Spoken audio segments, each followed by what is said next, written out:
George Wesley Bellows was born 12th or 19th of August 1882, died January 8, 1925. He was an American realist painter, known for his bold depictions of urban life in New York City.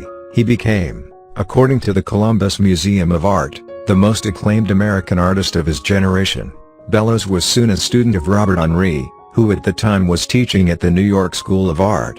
While studying there, Bellows became associated with Henri's The Eight and the Ashcan School, a group of artists who advocated painting contemporary American society in all its forms. By 1906, Bellows and fellow art student Edward Keefe had set up a studio at 1947 Broadway.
As Bellows later oils focused more on domestic life, with his wife and daughters as beloved subjects.